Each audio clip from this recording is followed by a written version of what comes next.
माता की। आज ये आक्रोश की आवाज आपकी यहां से लेकर दिल्ली तक जानी चाहिए।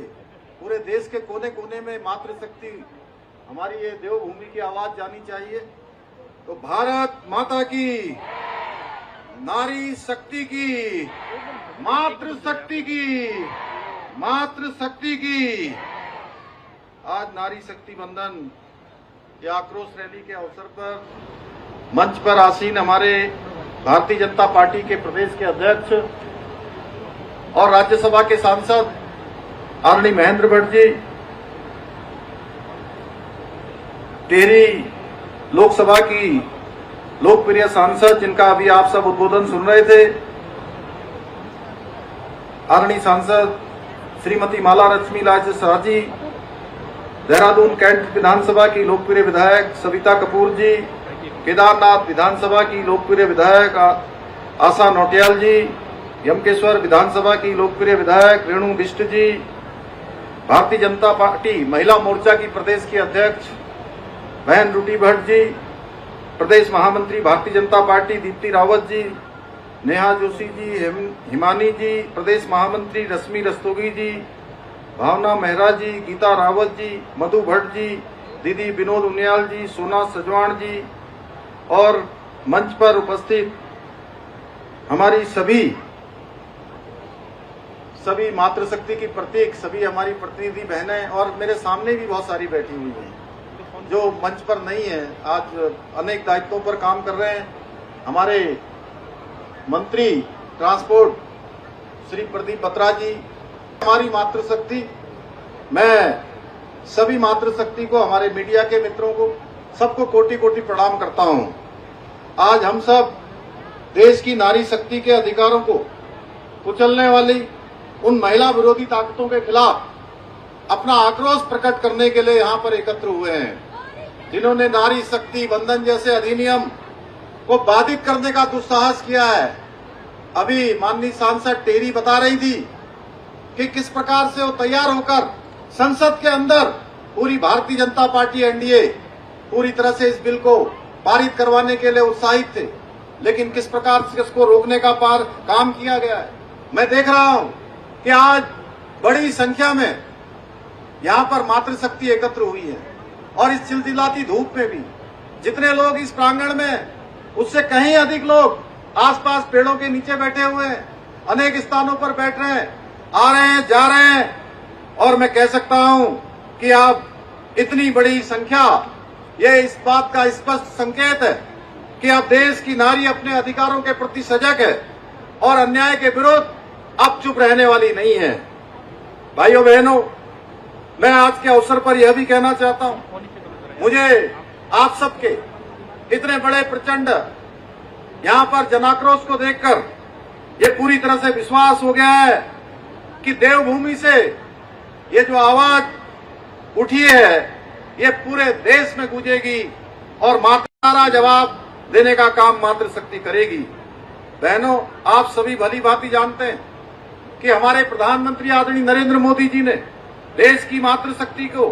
उनकी लोकतांत्रिक व्यवस्था में उनको अधिकार मिले, उनको दिलाने के लिए नारी शक्ति बंधन अधिनियम वो देश की संसद के अंदर लेकर आए। लेकिन कांग्रेस और उसके सहयोगी जो परिवारवादी पार्टियां हैं, उन्होंने मिलकर इस ऐतिहासिक और युग परिवर्तनकारी निर्णय को अपने राजनीतिक स्वार्थ के कारण संसद के सदनों में पारित होने से रोक दिया। लोकसभा में संख्या बल के आधार पर यह बिल पारित नहीं हो पाया, तो कांग्रेस के युवराज आपने देखा होगा जैसे कोई जंग जीतकर आए हों, इस प्रकार से जश्न मना रहे थे और मेजा थपथपा रहे थे। भाइयों बहनों, उसी के साथ ये दृश्य जब हम देख रहे थे तो महाभारत की उस सभा की याद आई जिस सभा में कौरवों ने जोर जोर से हंसते हुए एक अबला नारी का अपमान किया था। भाइयों बहनों, हमारी नारी शक्ति का अधिकार छीनकर कांग्रेस के युवराज दुर्योधन की तरह अपने मद में मस्त होकर अपनी जीत का जश्न मना रहे थे और समाजवादी पार्टी के नेताजी दुशासन की तरह महिलाओं को अपमानित करके खुद को विजयी मान रहे थे। Congress, Samajwadi party, TMC, DMK और इंडी गठबंधन के लोग अपने राजनीतिक कौरवों की तरह उन्होंने नारी शक्ति के उनके अधिकारों से वंचित करने का काम किया है। लेकिन मैं आप सब बहनों के बीच में कहना चाहता हूं कि ये परिवारवादी दल आपकी बढ़ती हुई शक्ति को देखकर घबरा गए। अब उन्हें लग रहा है कि अगर सामान्य घरों की बहन बेटियां भी राजनीति में आ जाएंगी, आगे आ जाएंगी, हर निर्णय में सहभागी हो जाएंगी, तो इनकी जो वंशवाद परिवारवाद की दुकानें हैं वो दुकानें पूरी तरह से बंद हो जाएंगी, उनका शटर बंद हो जाएगा भाइयों बहनों। इसलिए इस परिवारवादी सिंडिकेट ने एकजुट होकर हमारी नारी शक्ति के अधिकारों को कुचलने का षड्यंत्र रचा और आदरणीय प्रधानमंत्री जी द्वारा देश की आधी आबादी को उनका हक दिलाने का लोकसभा में लाया गया बिल विफल करने का महापाप किया है भाइयों बहनों। कांग्रेस और उसकी महिला विरोधी परिवारवादी दोस्तों ने लोकतंत्र के मंदिर में बैठकर झूठ बोलकर तमाम प्रकार की मनगढ़ंत बातें करके अलग अलग बहाने इस बिल को लेकर बनाए हैं। कभी प्रक्रिया का हवाला दिया, कभी तकनीकी अड़चन का ढोंग रचा, तो कभी जनगणना और परिसंघ के नाम पर महिला अधिकारों को कुचलने की साजिश रची है। लेकिन सच तो यह है कि ये लोग महिलाओं को उनका हक देने के पक्ष में कभी थे ही नहीं। ये सिर्फ देश की मातृशक्ति को भ्रमित करने की राजनीति करने आए हैं। बहनों, इस देश में मैं आप सबके सामने, आप सबको भली भांति पता है, इस देश की आजादी के बाद इस देश के सत्ता पर लगातार 6 दशकों तक यानी 60 वर्षों तक अगर किसी पार्टी का शासन रहा है तो उस पार्टी का नाम है कांग्रेस पार्टी, जिसने 6 दशकों तक इस देश के अंदर हुकूमत चलाने का काम किया है। इनके पास हमेशा पूर्ण बहुमत होता था, लेकिन इसके बाद भी इनके समय में कभी महिलाओं का उनका हक नहीं दिया गया, क्योंकि वे लोग जानते थे कि अगर सामान्य घरों से महिलाएं राजनीति में आ जाएंगी तो इनके परिवारवाद की राजनीति घपले में पड़ जाएगी। इसलिए आदरणीय मोदी जी ने वर्ष 2014 में प्रधानमंत्री पद की शपथ लेने के साथ ही मातृशक्ति को नए भारत के निर्माण के साथ जोड़ने का आधार मानते हुए उन्हें सशक्त बनाने के लिए, उनको सक्षम बनाने के लिए और आत्मनिर्भर बनाने की दिशा में अपना कार्य प्रारंभ कर दिया। उसके लिए उन्होंने अनेक योजनाएं देश के अंदर शुरू करी। सबसे पहले बेटी पढ़ाओ बेटी बचाओ के अभियान के द्वारा बेटियों को शिक्षा और सुरक्षा को प्राथमिकता देना हो, उज्ज्वला योजना लाना हो या जनधन योजना लाना हो, स्टार्टअप योजना लाना हो, स्वच्छ भारत अभियान शुरू करना हो या लाखों महिलाओं, करोड़ों महिलाओं को लखपति दीदी योजना से जोड़ना हो या उनको आत्मनिर्भर बनाना हो या ट्रिपल तलाक जैसी कुप्रथा का अंत करना हो, ऐसे अनेक निर्णयों के माध्यम से मोदी जी ने मातृशक्ति का सम्मान सुरक्षित करने का ऐतिहासिक काम किया। आज आदरणीय प्रधानमंत्री जी की प्रेरणा से देश के प्रत्येक कोने में महिलाएं स्वावलंबन की, आत्मनिर्भरता की नई नई कहानियां लिख रही हैं। कोई ड्रोन उड़ा रही हैं, कोई सीमा पर देश की सुरक्षा कर रही हैं, कोई स्टार्टअप चला रही हैं, तो कोई ग्राम सभा की सरपंच बनकर बदलाव की अगुवाई कर रही हैं। यह आदरणीय मोदी जी के संकल्प का ही परिणाम है कि आज देश के सामान्य घरों की बेटियां रसोई से लेकर रायसीना हिल तक का सफर तय कर रही हैं। आप लोगों को जानकर अत्यंत हैरानी होगी कि कांग्रेस ने अपने परिवार की महिलाओं के अलावा कभी सामान्य परिवारों की महिलाओं को आगे बढ़ाने का प्रयास नहीं किया। महिलाओं से भेदभाव कांग्रेस की रीति नीति में रहा है। नेहरू जी की कैबिनेट में केवल एक महिला मंत्री हुआ करती थी, राजकुमारी अमृत कौर।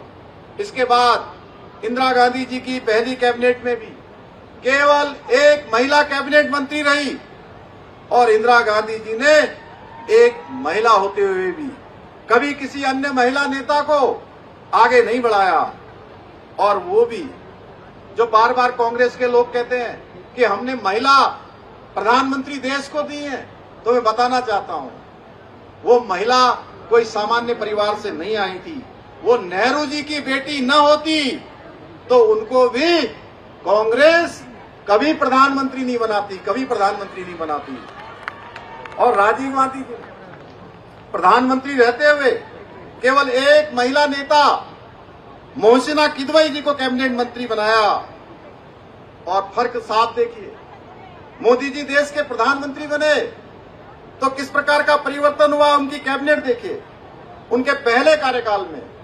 प्रधानमंत्री मोदी जी की कैबिनेट में 6 कैबिनेट मंत्री रही और आज भी मंत्रिमंडल में 7 महिला मंत्री शामिल हैं। कांग्रेस और परिवारवादी मानसिकता वाले ये लोग कभी महिलाओं को आगे बढ़ने नहीं देंगे। ये लोग महिलाओं के नाम पर अपने ही परिवार की महिलाओं को राजनीति में आगे बढ़ाते हैं और देश की सामान्य परिवार की बेटियों का हक छीन लेते हैं। आप लोग भी जानते हैं, कांग्रेस ने अपने युवराज की तरह ही राजकुमारी प्रियंका जी को भी कई बार राजनीति में आगे लाने का प्रयास किया, कई बार उनको भी लॉन्च किया गया। उत्तर प्रदेश के चुनाव में आपने देखा होगा, उन्होंने कहा था मैं लड़की हूं, लड़ सकती हूं, और उनके लिए हजारों करोड़ रुपए के बड़े बड़े प्रचार अभियान चलाए गए। जब उन्हें वास्तविकता में देश की लड़कियों के लिए लड़ने का मौका मिला तो उन्होंने धोखा देने का काम उनको किया है। उनकी ये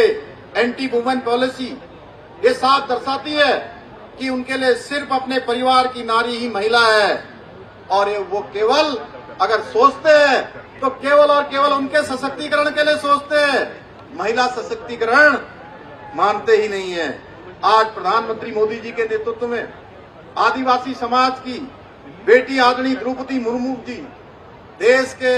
सर्वोच्च संवैधानिक पद पर पहुंचना हो, या आदरणीय निर्मला सीतारमण जी का वित्त मंत्री के रूप में लगातार भारत को आम बजट प्रस्तुत करना हो, वो इस बात का स्पष्ट प्रमाण है कि आदरणीय मोदी जी के नेतृत्व में महिला सशक्तिकरण अब केवल एक नारा नहीं है बल्कि हकीकत है। आज आदरणीय प्रधानमंत्री जी के मार्गदर्शन में हमारी राज्य सरकार भी मातृशक्ति के लिए समर्पित होकर काम कर रही है। हमारी राज्य सरकार ने जहां एक और नारी सशक्तिकरण, महिला सशक्तिकरण के लिए